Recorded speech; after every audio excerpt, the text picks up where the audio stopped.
Alright, Timmy, it's time for bed. Could you please tell me a story? Sure. Which one do you want? No. I don't want to listen to those stories I've already read before. Well, what do you want then? I want a real story. I want your story. You're not gonna like my stories. Tell me anyways. Alright, here's a good one. Know the story, though you'll need to know about the Alice in Wonderland syndrome. The one they cured years ago? That's right. Though what you know about it only scratches the surface of the real deal. Well, tell me about it then. Well, the Alice in Wonderland syndrome can be considered as a psychological disorder that warps the metaphysical boundaries between dimensions and changes the mental composition of mom. English. What? Oh, yeah. Right. Basically, the disease happens in your mind. However, it's an infectious disease similar to a virus that would multiply with hosts. Think of it as an alien organism trying to invade our world by taking over our minds. Well, how does it infect people then? Well, we don't really know about that. Though, judging by the fact that nearly all infected cases happen to depressed individuals who previously had psychological disorders and the like, we suspect that the disease would manifest inside people who has strong, near primal desires or, well, fears that had been left unsatisfied. Okay, so what's this got to do with your story? Well, you see, I am a doctor. Yes, I know that. Did I ever tell you what I did before I became a doctor? Well, I don't think so. Well, to put it plainly, in slang terms, I was a limbo man. Limbo, as in a place like purgatory, the boring and forgotten place where, I don't know, people are caught between two stages and, well, the future's clouded with uncertainty. Damn, it's kind of poetic. I'm glad you like the name. Well, I suppose you want to know how Alice in Wonderland syndrome fits into all this. Yeah. Well, limbo men are basically specialized mind agents that make up the experimental eviction department of the public safety branch. Since the only way to stop Alice in Wonderland syndrome infections is to, well, kill the original host, our job was to end the disease before the infection. Essentially, kill it before it takes over the patient's mind. Based on our research, the disease fabricates an illusion inside the patient's mind that will depict their desirable realities. So essentially, the patient would be knowingly living a beautiful lie. Our job was to shatter that illusion by dismantling the fake reality with a mind bomb. Mind bomb! I don't exactly know how they work. My partner in the innovation department makes all the fancy gadgets. Wait. So how exactly are you gonna do that? You said everything was happening inside the guy's head. Aha! There, that's the interesting part. The limbo man's consciousness would be transferred into the psyche of the patient. Think of it as our soul being extracted and redeployed into another body so that we can change it. So as I was saying, we'd go through different stages of their mind to destroy the invading virus, hence eviction. As a limbo woman, I've seen some pretty crazy things in their minds. Normally, developing Alice in Wonderland syndrome psychosis only takes 2 or 3 stages. Though, in some extremely rare cases where people with amnesia, Alzheimer's, or schizophrenia gets infected, the stages get messy. One would have to navigate up to, 5 or even 7 stages to finally get to the root of the illusion. I was unfortunate enough to experience it. Now, if I recall correctly, the patient was quite old. His family didn't report any cases of Alzheimer's nor amnesia, so we treated it like one of our usual cases, though he's pretty deep into it. However, we had to do it. If we can wake him, he'll fund our project. Then I can finally entrust the department to someone else and reunite with my family. What? Oh, you're too small to remember, but, well, you're the main reason I wanted to leave. Oh, okay. Anyways, Hangs gave me my usual gadgets, Deus Ex Machina pills. These pills would provide similar effects to the Deus Ex Machinas within lucid dreams. They would mold themselves to fit my needs in order for me to navigate the illusion. I forgot how many he gave me. I entered my link chamber, and, well, in no time, My consciousness blacked out. The first level I descended into seemed like a narrow underground tunnel. It looks like the sewers. Everything was pitch black, and while its gloominess was emphasized by an eerie silence, it felt, uncomfortably lonely. Normally, the first level would emphasize the patient's fear in order to, exploit and manipulate them. So I'm guessing the patient has nyctophobia or autophobia. I couldn't tell back then. As I was saying, everything was dark. Visual perception was, near impossible. So I formulated a concrete image of brightness, and one of the pills Hangs gave me turned into a torch. It didn't weigh anything.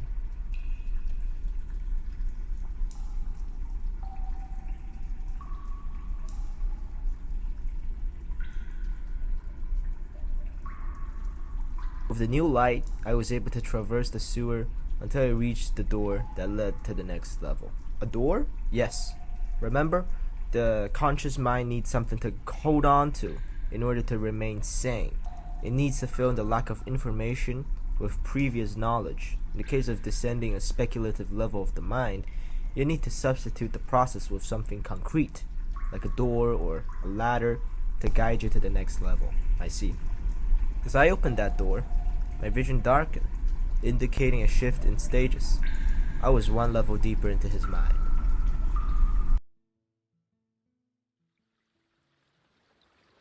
As my vision cleared, I found myself atop a ruined building. There was a slight drizzle, and the air felt humid. There's several other ruined buildings near my vicinity. I figured the entrance to this third level won't be too close to the first entrance, so I descended the building and had a look around. Once I'm on the ground, it became disconcerting how isolated this place felt. Like all imaginary places, this place lacked logic. But knowing that none of this was real didn't soothe me at all. Just then, I saw a small flicker of light coming through one of the cracks of a building. It was the only thing that held any warmth in this place, so I was, instinctively drawn towards it. Inside was a nice, warm campfire. Unfortunately, the crack that separated me to it was too small and narrow for me to even crawl through. Thus, I used the second gadget. I willed it to make me smaller, and a potion materialized from one of my pills. As I downed the potion, I felt my perspective grow and felt like I was falling. Before I realized it, I was small enough to enter the crack. Doesn't this feel too convenient? Like you encounter trouble and, boom, trouble solved. Well, that's the idea of Deus Ex Machina pills. They manipulate the lucid factor of the mind illusion so it fits right into the mind of the Limbo Man. If I recall correctly, before their invention, Limbo Men would actually need to carry living essentials and all kinds of devices to navigate the mind, since the time spectrum functions differently between the interstices of the story, please. Ah, okay. After I entered the crack, another pill turned me to my right size. I looked around and quickly discovered vines leading down to a hole near the wall. I couldn't see its bottom. I'll admit I took a risk there and judged that hole was the entrance to the third level. To be completely honest, I just wanted to get out of this ugly, depressed place as soon as possible. Well, I descended that hole and prepared myself for the third level.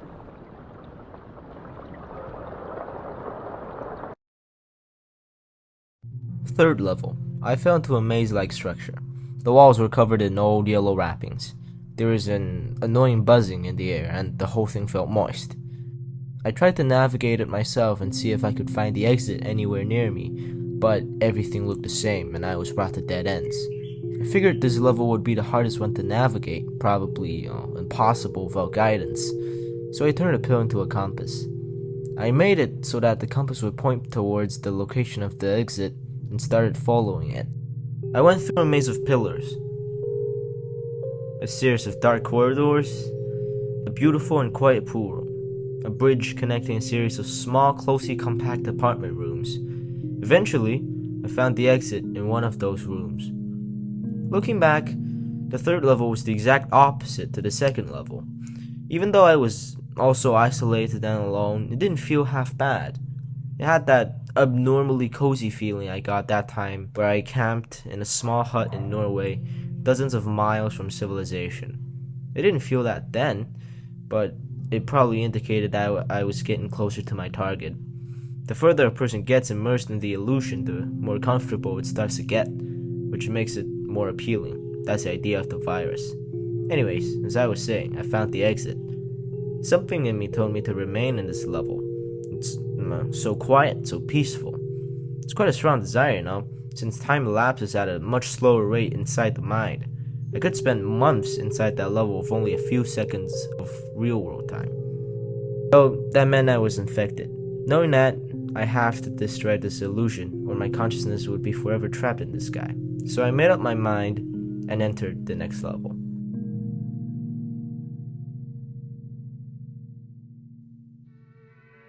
The next level was, in a sense, much more straightforward than the previous one. It's basically a long set of rooms with doors leading to the next, a seemingly endless chain. Every room had the same layout. I must have walked 50 rooms? They are the same. Wait, no. I'm sorry, no. If I remember correctly, the color of the floor started to change as I moved along the rooms. It started off as blue, then decayed into a greener tone, then changed into a bright yellow. It's nerve-wracking, that yellow. My eyes hurt from staring at them.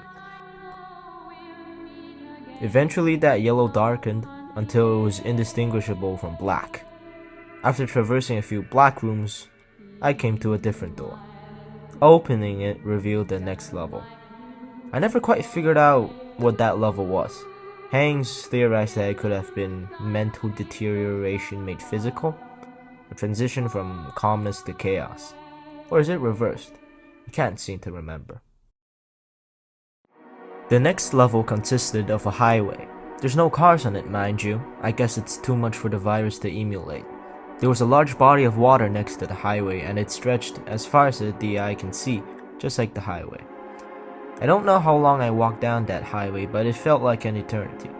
At that point, I wished I had stayed in the third level longer. I eventually reached a bridge going over the other side of the water. The highway still extended, so I went across that bridge and took a nice long look, just to make sure. Seeing nothing, I climbed onto that bridge and started crossing it. For a bridge that small, it felt sturdy.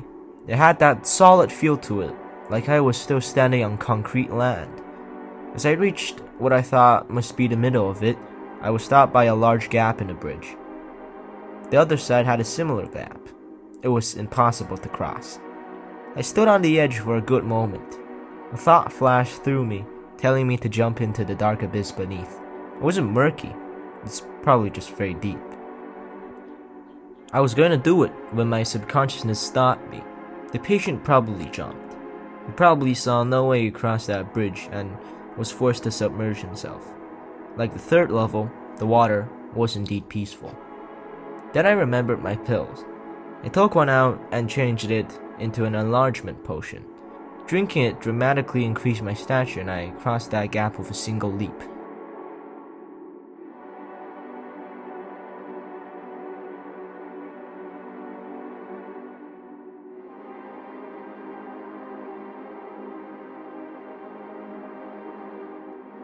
At the end of that bridge, I saw a small elevator. There was a sign on top that said, "If only I had a potion like yours." A chilly thought came to me. Was this a part of the patient's subconscious? A part that hadn't relinquished itself to the virus? The vestige of the sane mind? I reported this to the higher-ups at the department, but they dismissed it, deeming it as a limbo vision, a mere hallucination that sprang out of my own consciousness. I felt pretty sane at that moment, though.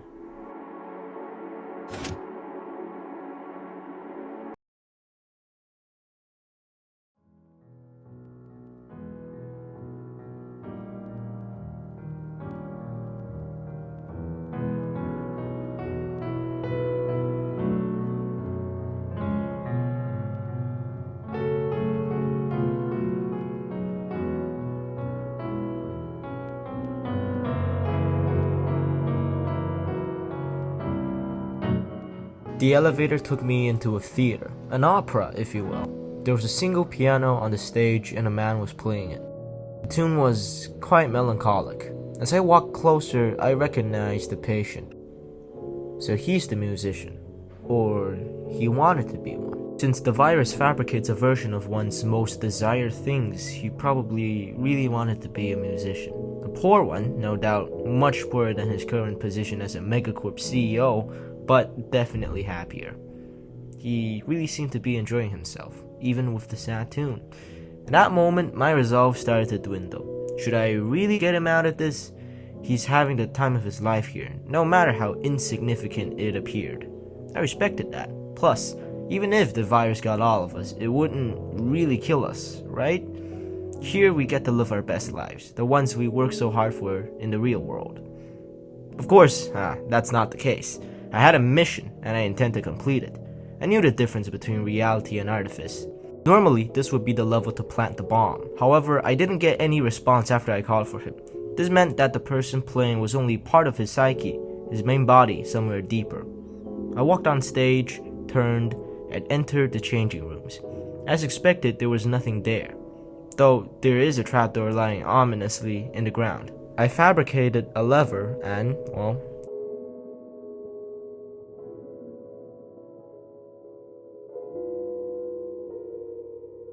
down I went.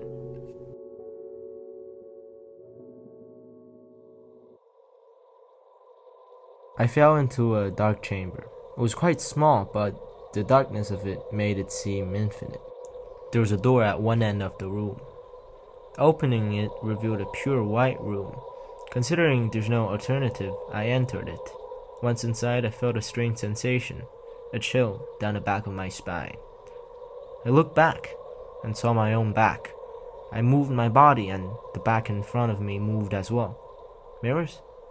No, that's not possible. These figures copied my exact motion as I tried to walk forward and touch them. I tried to turn and find the entrance, but was met with my back again. Not one, but many. They're all me. The exact same me. The worst part was I couldn't see my face. The similarity was astounding, but there remained an excruciating strangeness to myself. I was stuck in that room. No matter where I went, the other me's followed. Eventually, I felt a creeping sense of insignificance come over me.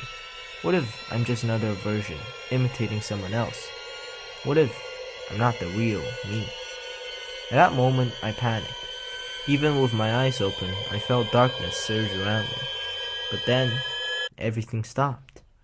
I was safe. The realization hit me like the awakening from a dream.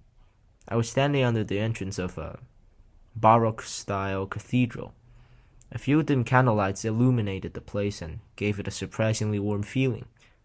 And then I saw the patient. He was sitting in the front rows. I was certain that he was the main body, because he responded to me. I went through the routine process of trying to talk the patient out of it. As expected, he refused, though this case was special. He told me that he knew none of this was real. He told me that even though he knew, he would rather live down here, a world where regrets could be made up with. When he said that, he had this ecstatic light in his eyes, as if he's trying to hold back surges of emotion. That's a dangerous thought, though. I mean, who wouldn't want to live in an ideal world? What happened after was blurry. My thoughts were becoming fuzzy and bland, a side effect that indicated the infection's progress on my own mind. If I didn't act quickly, I'll probably succumb to it as well.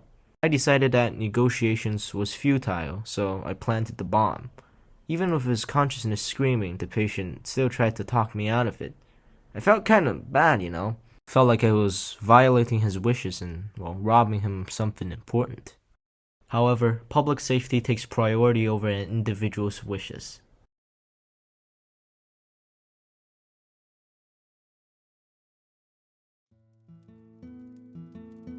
I awoke shortly after the illusion was destroyed. It was the usual sensation of waking up from a dream, though this time the dream felt much more real.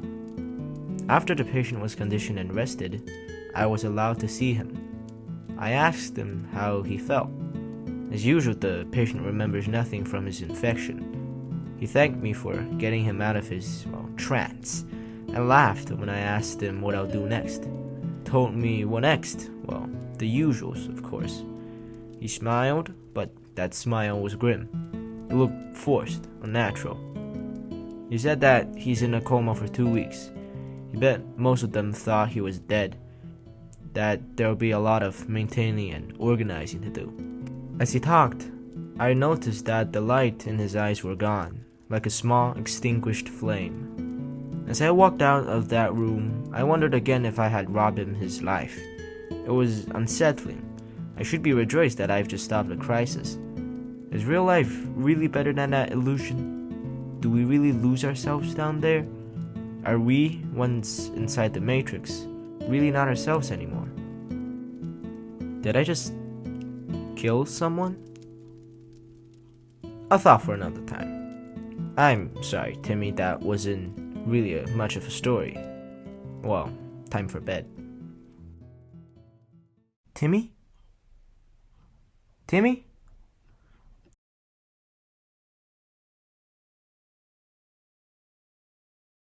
Timmy, where are you? Timmy? Timmy?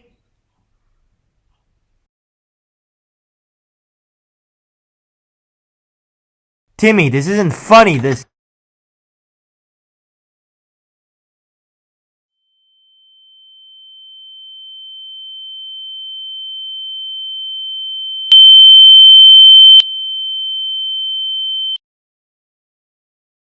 Timmy! Timmy! Timmy!